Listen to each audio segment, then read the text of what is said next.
अमावस की रात जिसने ना देखी वो पूनम की उजियाला क्या जाने।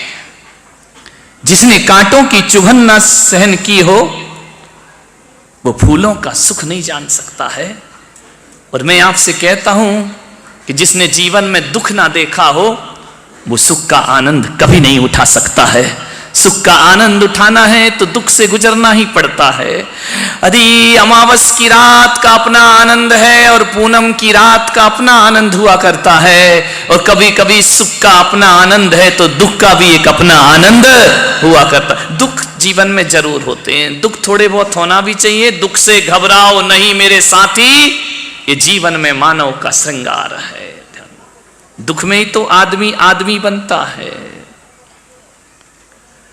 अच्छे बुरे दिन दोनों आएंगे, बुरे के लिए तैयार रहो। आज अच्छे होंगे, अच्छी बात है, आशीर्वाद है।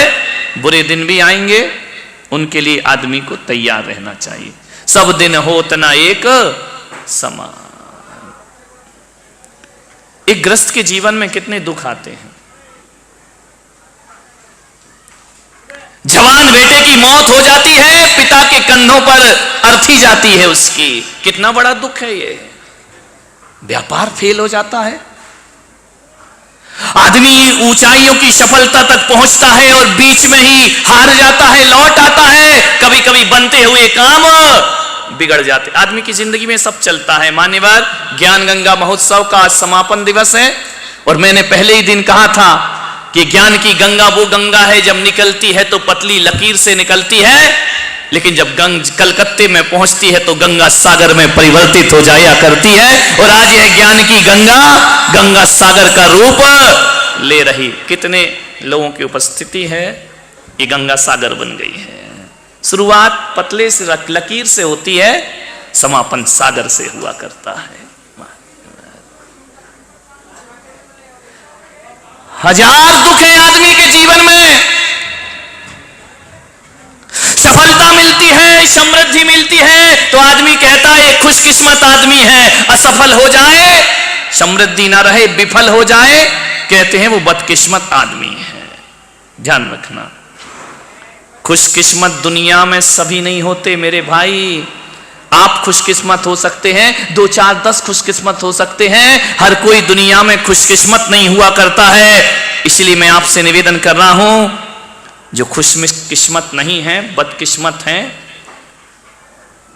उनकी सेवा करना खुशकिस्मतों का कर्तव्य हुआ करता है, दायित्व हुआ करता है। जो अभाव में ग्रसित हैं उनकी ओर सहायता के हाथ बढ़ना चाहिए। एक व्यक्ति आया, बोले महाराज मैं ज्ञान गंगा महोत्सव में प्रवचन में आया, 6 साल से हम दोनों भाई एक दूसरे से बोलते नहीं थे। पूना में ही, कहो तो खड़ा करूं उसको, कर दूं? हाँ कर दो, तुम्हारी घर का हुआ फिर क्या करोगे। ध्यान रखिए। वो आया कि 6 साल से हम दोनों भाई आपस में एक दूसरे से नहीं बोलते हैं, लेकिन जब मैंने आपका भाई वाला प्रवचन सुना मुझे लगा जिंदगी किस काम की, छोटी सी जिंदगी, तकरार किस लिए, और रहते हो दिलों में दीवार किस लिए। दोनों भाई मेरे कक्ष में आए, आशीर्वाद लिया। मैं इनका आशीर्वाद मत लो, गले मिल जाओ, वही मेरा प्रवचन सार्थक और सफल हो जाएगा। दोनों भाइयों ने गले मिलकर के दोस्ती का आगाज शुरू, सफल हो गया मेरा प्रवचन करना। ध्यान रखिए। एक लड़की आई, बोले महाराज विगत 7 साल से आपको ढूंढ रही हूं मैंने कहा मैं कहां खोया था। बोले 7 साल से मैं आपको ढूंढ रही हूं, मैं जिंदगी से निराश हो गई थी, हताश हो गई थी, मैं आत्महत्या करने के लिए जा रही थी। क्या हुआ? बोले असफलताएं मेरे जीवन में बहुत थी, लेकिन एक दिन मैं बाजार से निकली, मैंने जिंदगी की लीला समाप्त करना चाही कि मैं अब जीकर क्या करूंगी। और मैं एक दुकान पर गई, वहां टीवी लगा हुआ था और टीवी में आपका प्रवचन चल रहा था। मैं सामान खरीदना भूल गई और 2 मिनट खड़े होकर टीवी देखने लगी। और जैसे टीवी मैंने देखी तो उस टीवी पर आपने कहा कि मनुष्य जन्म मिला है, यह व्यर्थ में गंवाने को प्राप्त नहीं हुआ है। एक बात याद रखना, सुख और दुख तो जिंदगी में आते ही रहते हैं। अरे सुख और दुख तो जीवन में आएंगे, दुख भी आएगा सुख भी आएगा। अरे आज दुख है कल सुख आएगा। लेकिन आपका एक सेंटेंस मैंने सुना, इन सुख और दुख को जीने के लिए सबसे ज्यादा महत्वपूर्ण जीवन हुआ करता है। यदि जीवन ही नहीं होगा तो सुख कहां से आएगा और दुख कहां से। बस उसी दिन मैंने निर्णय लिया कि आत्महत्या नहीं करूंगी। 7 साल से इंतजार कर रही हूं, लेकिन जैसे ही मैंने रास्ते में होर्डिंग देखा, अरे मैं देख करके अचंभित रह गई। ये तो वही संत हैं जिनका मैंने एक सेंटेंस प्रवचन का सुना था। वो मेरे पास आई, उसने आशीर्वाद लिया और साहित्य लेकर के स्टॉल से गई कि मेरी जिंदगी की असली कोई संपदा है तो महाराज आपकी ये किताबें संपदा है जो जीवन का सूत्र दिया करती हैं। मान्यवर, बहुत लोगों में परिवर्तन हुआ है, प्रेम भावना बढ़ी है। अभी कुछ लोग मुझे बता रहे थे कि महाराज इतने दिन से हम पुणे में हैं, हमको कई लोग आज तक हम नहीं पहचानते हैं, लेकिन इस चातुर्मास से पता चला कि पूना में इतने जैन भी रहा करते हैं जिन्हें हम आज तक जानते नहीं। ये ज्ञान गंगा महोत्सव की सफलता है, ध्यान रखिए। ना जाने किस किस को क्या मिला। एक दिल्ली में मेरा चातुर्मास हुआ, एक व्यक्ति बिल्कुल गरीब, कार्यक्रम हुआ, आयोजन हुआ, मुझे पता लगा, आयोजक लोग लेकर के आए और एक बिल्कुल गरीब साधारण से व्यक्ति से उन्होंने मेरी सभा का दीप प्रज्वलन कराया। सारे लोग देखकर रह गए, आदमी कौन है। मैं भी देखकर रह गया कि दीप प्रज्वलन कर रहा है, कपड़े से तो साधारण लगता है। जब उससे पूछा गया कि तुम कौन हो, तो समाज के अध्यक्ष ने मुझे बताया कि महाराज ये आपका टीवी से भक्त बना है, ये आपका प्रवचन से भक्त बना है और दिल्ली की सड़कों पे रिक्शा चलाया करता है। इनका रिक्शा चलाने वाले से दीप प्रज्वलन। बोले महाराज इसलिए कि रिक्शा चलाता है, लेकिन ये वो आदमी है। उस आदमी से मैंने खुद पूछा कि तुम अपनी जुबान से बताओ। बोले महाराज मैं दिन भर में क्या कमाता हूँगा, 100, 500, 1000 रुपये कमाता हूँगा। मैं बहुत गरीब आदमी हूँ, लेकिन एक दिन मैंने आपकी किताब पढ़ी, पुस्तक पढ़ी। इतनी अच्छी वो किताब और इतनी अच्छी वो पुस्तक मुझे लगी, मैंने उस दिन से संकल्प ले लिया, ध्यान रखना एक गरीब आदमी, और मैंने अपनी महीने की आय में से 2100 रुपये आपको पता नहीं है और ट्रस्ट को मैं हर महीने पहुंचाया करता हूं। बोले किस लिए पहुंचाया करता? मैंने कहा बोले इसलिए महाराज कि आपके विचारों की ये किताब जन जन तक पहुंचे, क्योंकि धन दौलत माया किसी को दे दो तो कुछ नहीं होता है, लेकिन आपकी किताबों में वो ताकत है जो जिंदगी की सोच को बदल दिया करते हैं, जीने के अंदाज को बदल दिया करते हैं। और मैं जब तक जीवित हूं मैं ये धनराशि केवल और केवल साहित्य के प्रचार प्रसार को देता रहूंगा। मान्यवर हकीकत बताऊं, उस दिन वो 2100 रुपए की राशि मुझे 21 करोड़ से भी ज्यादा वजनदार लगी कि आदमी लोगों की जिंदगी के बारे में सोचा करता है। इबादत करते हैं, पूजा करते हैं, लेकिन एक बात याद रखना पूना वालों, आज ज्ञान गंगा महोत्सव के माध्यम से एक संदेश मैं आपको देने जा रहा हूं, और संदेश इतना ही है कि मैं पुलक सागर कहता हूं कि इबादत करो, पूजा करो, वंदना करो, आराधना करो, लेकिन जहां तक मेरी सोच है कि माला फेरने वाले जो हाथ हुआ करते हैं, धर्म की पोथी पकड़ने वाले हाथ हुआ करते हैं, लोग कहते हैं वो बड़े पवित्र हाथ हुआ करते हैं। मैं पुलक सागर कहता हूं यदि माला फेरने वाले हाथ पवित्र हैं तो मदद करने वाले हाथ उससे भी ज्यादा पवित्र हुआ करते हैं, सेवा करने वाले हाथ माला से ज्यादा पवित्र हुआ करते। मदद करो, लोगों की सहायता करो, मान्यवर उससे ज्यादा पवित्र होते हैं। जो हाथ लोगों की मदद करते हैं ना, वो हाथ आदमी के हाथ नहीं होते। अभी बताया गया ना, शेख रसिकलाल मदद के लिए सदा खड़े रहते थे। आप क्या सोचते हो कि कोई रसिकलाल धारीवाल के हाथ थे? वो भगवान जब लोगों पे कृपा करता है ना, तो सीधे हाथ उसके जमीन पर नहीं आते, वो इन जैसे लोगों को अपना हाथ बनाकर जगत की सेवा करवाया करते हैं। संसार की सेवा वो ईश्वर के हाथ होते हैं। जो किसी के जख्मों पे मलहम लगाते हैं वो ईश्वर के हाथ होते हैं। जो किसी के सहारे के लिए आगे बढ़ जाए वो भगवान के हाथ। इंसान के बस में ये काम नहीं है। ये तो कोई देवता जैसा पुरुष ही मानव सेवा का काम इस जगत में कर सकता है। ध्यान रखना। मान्य मनुष्य स्वयं एक मंदिर है। एक बात स्मरण में रखना, मनुष्य स्वयं एक मंदिर है और ये धरती तीर्थ स्थान है। और जो मनुष्य ईश्वर की आराधना करता है, एक बात याद रखना, मानव की सेवा सबसे बड़ी ईश्वर की आराधना हुआ करती है। इससे बड़ी ईश्वर की कोई पूजा नहीं हो। इंसान हो, इंसान बनो। इंसान के काम ना आएगा तो क्या करोगे आप? अश्क में भीगी हुई मुस्कान का हम क्या करेंगे? छल फरेबों में मिले सम्मान का हम क्या करेंगे? काम जो इंसान के इंसान ही ना आ सका तो फिर पूजते मंदिरों में भगवान का हम क्या करेंगे? इंसान के का ईश्वर ने भी तो यही किया है ना। ईश्वर का जब जब अवतार हुआ है, नारायण का अवतार हुआ है, तीर्थंकरों का अवतार हुआ है, इन्होंने क्या किया है? जगत की सेवा, जगत का कल्याण, जगत का भला किया है। ये ईश्वर की सबसे बड़ी आज्ञा और आराधना हुआ करती है। मन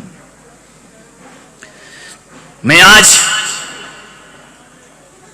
इस मंच से उन लोगों को बड़े सम्मान के साथ याद करता हूं।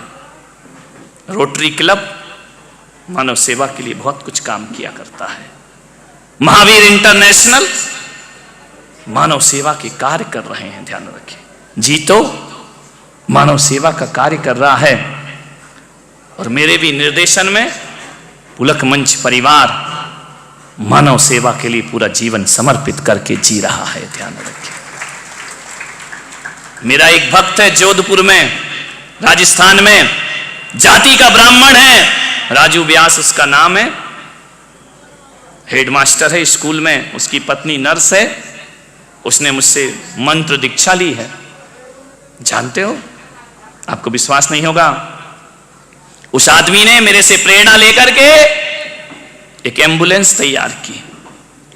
कोई ड्राइवर नहीं रखा है, खुद चलाता है, मरीजों को फ्री अस्पताल ले जाता है, फ्री उनके घर पहुंचाता है। और ऐसा ही नहीं कि केवल अस्पताल ले जाना, जितनी बार अस्पताल में डॉक्टर बुलाता है वो वात्सल्य धारा के नाम से वह एम्बुलेंस लेकर के उनकी सेवा करता है। ऐसे ही उसने एक शववाहिनी बनाई है। किसी के घर में मौत हो जाए, उसके यहां की शव यात्रा वो अपनी शववाहिनी में कराया करता है। मान्यवर, उसने भूखों को भोजन देने का काम किया है। मान्यवर, बहुत से प्रकल्प चल रहे हैं पुलक मंच परिवार की तरफ से मानव से। आज भी दिल्ली में 1000 लोगों को पुलक मंच परिवार निशुल्क भोजन कराया करता है। ध्यान रखें, भूखे लोगों को जिनके पास भोजन नहीं हुआ करता है। ध्यान रखें, मानव सेवा करिए। जिन्होंने दुख नहीं देखा वो दूसरों के दर्द को नहीं बांट सकता है जीवन में। इसलिए भगवान जिंदगी में थोड़ा थोड़ा दुख भी प्रदान किया करता है। एक मां थी, बहुत गरीब, निर्धन थी, कुछ नहीं था उसके पास। उसका एक बेटा था। वह मां हमेशा दुखी रहती थी कि मैंने तो अपनी जिंदगी गुजार ली, इस बेटे का क्या होगा? इसका तो अभी जीवन शुरू हो रहा है। बड़ी दुखी थी। एक दिन उसने अपने बेटे से कहा कि बेटा, एक काम कर कि जंगल में, तपोवन में एक पहुंचे हुए संत आए हैं, जा उनसे एक प्रश्न पूछ करके। उसने कहा, मां तू क्यों मुझे जंगल में भेज रही है? संतों से क्या प्रश्न करना? वो बैरागी लोग, वो सन्यासी लोग हमारे जीवन की समस्याएं। मां तूने मुझे इतना मजबूत बना दिया है, ऐसे संस्कार तूने मुझे दिए हैं कि अब मैं अमीरी के कभी ख्वाब नहीं देखा करता हूं। मां ने कहा, बेटा मैं मां हूं, तू मेरे कहने से एक बार उस संत के पास चला जा। बच्चे ने कहा तू कह रही है मां तो मैं चाहूंगा, मांगना कुछ मत। मैंने तुझे सिखाया है कि गरीबी के दिन जी लेना, लेकिन किसी के सामने हाथ फैला, मांगना कुछ मत, बस जाना और एक प्रश्न पूछ के आना अपनी मां का। बच्चे ने कहा मां बोल क्या प्रश्न पूछना है? बोले जाकर के पूछना कि हे संत जी, हे मनीषी, हे साधु संत, हे महात्मा, जरा एक बात तो बता दो। मेरी मां ने पूछा है कि हमारे ये दुख के दिन कभी खत्म होंगे या नहीं होंगे। और कुछ मत पूछना, ये मत पूछना कि दुख का दिन खत्म कैसे करूं। बड़ी स्वाभिमानी मां रही, भेज दिया उसने संत के पास। बच्चा चला, पूना से ही चला होगा। कहां से चला हूं? बोलो पूना से चला, जहां की खा रहे वहीं की बजाओ। पूना से चला वो बच्चा। पहले का जमाना था, पुराना जमाना था, गाड़ियां नहीं थी। और गाड़ियां थी तो गरीब के नसीब में गाड़ियां कहां होती, वह तो पैदल ही जाएगा। पैदल जा रहा था, चला जा रहा था। मां की एक सौगात लिए चला जा रहा था। एक प्रश्न संत से पूछ करके आना है। बहुत दूर जंगल था, चला गया जंगल में। शाम होने लगी, रात गिरने लगी, गोधूली की बेला, पशु घर वापिस आ रहे हैं, वो पैदल जा रहा है। एक सेठानी के घर वो पहुंचा। सेठानी से कहा कि सेठानी,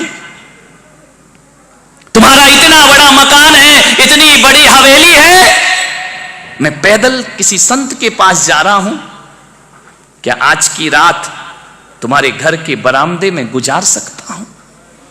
सेठानी बड़ी दयालु थी, धार्मिक प्रवृत्ति की थी। उसने कहा बेटा रात गुजारो, आओ विश्राम करो, रहो यहां आराम से। बोले रहना नहीं है, रात गुजारना है। सेठानी ने कहा सो जाओ। उसका रात में विश्राम कराया। सुबह जाने लगा तो सेठानी ने पूछा कि बेटा तुम ये तो बताओ तुम जा कहां रहे हो? बोले मैं एक संत के पास जा रहा हूं और मेरी मां ने एक प्रश्न पूछा है, उस प्रश्न का उत्तर लेने। बहुत बड़े संत हैं, पहुंचे हुए संत हैं, उसका उत्तर लेने में जा रहा हूं।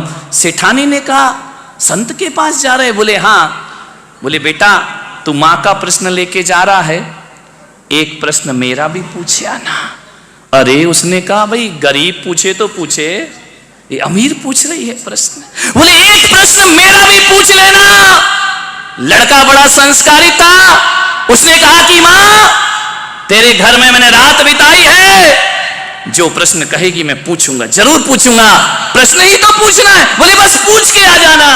बोले क्या प्रश्न है? बोले बस जाके संत जी से पूछना, मेरी जो बेटी है वो बोलती नहीं है, जन्म से ही नहीं बोलती है, इतना पूछना मैं मां हूं, मेरी चिंता है ये बेटी बोलेगी या नहीं बोलेगी, इसका विवाह होगा या नहीं हो। दो ही चिंता रहती है माँ बाप को। बोले ठीक है सेठानी, मैं जाके जरूर पूछूंगा। आगे बढ़ा, जैसे ही चलते गया 12-1 बज गए। प्यास लगी बड़ी जोर से, पानी की जरूरत थी उसे। क्या देखता है एक जंगल में एक पेड़ के नीचे कोई महात्मा बैठे हुए हैं। महात्मा से जाकर देखा कि महात्मा के कमंडल में जल भरा हुआ है। उसने महात्मा से कहा कि संत जी 2 अंजलि पानी पिला दो, मुझे बहुत प्यास लगी है। संत हृदय था, बोले लो बच्चे पानी पियो, मैं तुम्हें प्यास बुझाता हूं तुम्हारी, लेकिन एक बात तो बताओ बेटा, तुमको मैंने पहली बार देखा है, तुम जा कहां रहे हो? बोले एक बहुत पहुंचे हुए महायोगी आए हैं, मेरी मां ने भेजा है कि जाके उनसे एक प्रश्न पूछ के। अरे उसने कहा एक काम कर बेटा, एक प्रश्न, हाँ ये तो दुनिया में लाइन लगी है, क्या करोगे प्रश्नों की, हर जगह जहां चले जाओ वहीं कोई ना कोई प्रश्न। समस्या सब जगह है जीवन में, चाहे कहीं भी जाओ। उसने कहा बाबा जी तुमको क्या समस्या है? बोले बस मेरा एक प्रश्न पूछ लेना कि 25 साल से साधना कर रहा हूं, मुझे ज्ञान की प्राप्ति क्यों नहीं होती है, जाके पूछ लेना। उसने कहा भाई कितने गम हैं इस दुनिया में, ग्रस्त को गम हो तो हो, साधु संतों को भी दुख लगा हुआ। आगे बढ़ा, प्यास के बाद अब क्या लगेगी? हाँ सुरेंद्र कुमार जी ऐसा लग रहा है तुम ही जा रहे थे। बोले अब भूख लगेगी। आगे बढ़ा, बढ़ते गया। दोपहर हो गई, 3 बज गए। बड़ी जोरों से उसे भूख लगी। रास्ते में एक किसान था, हल चला रहा था। उसकी पत्नी कपड़े में बांध करके रोटी और भाजी लेकर के आती है, सब्जी लेकर के आती है अपने पति के लिए। इसे भूख लगी थी, ये टकटकी लगाए देख रहा था। किसान ने कहा, क्यों रे, भूखा है क्या? बोली, हाँ, ले रोटी खा। ध्यान रखना, क्या जमाना था पहले का कि कोई भूखा होता था तो अपनी थाली का भोजन उसको दे दिया करते थे।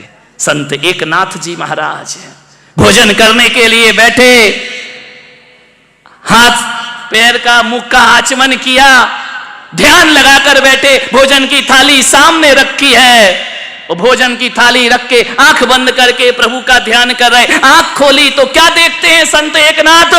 कुत्ता रोटी लेकर के भाग गया। संत ने आंखें खोली, थाली खाली, रोटी गायब। अरे, उनने कहा, कहां गई मेरी रोटी? मैं तो परमात्मा का ध्यान कर रहा था और वो कुत्ता रोटी लेकर के। संत एकनाथ उठे, घी की कटोरी लेकर पीछे पीछे पीछे पीछे जा रहे। हे प्रभु रुको, हे नारायण रुको, ठहर जाओ, कुत्ता तेज भाग रहा है। संत पीछे पीछे कटोरी लेकर के भाग रहे। अंत में कुत्ते को पकड़ लिया, रोटी मुंह में है। संत एकनाथ, लोगों ने कहा, कैसा संत है, कुत्ते से रोटी छुड़ाने को भाग रहा है। पीछे पीछे गए, जाकर के हाथ जोड़ा उस कुत्ते के, हे नारायण। बोले, क्या हुआ?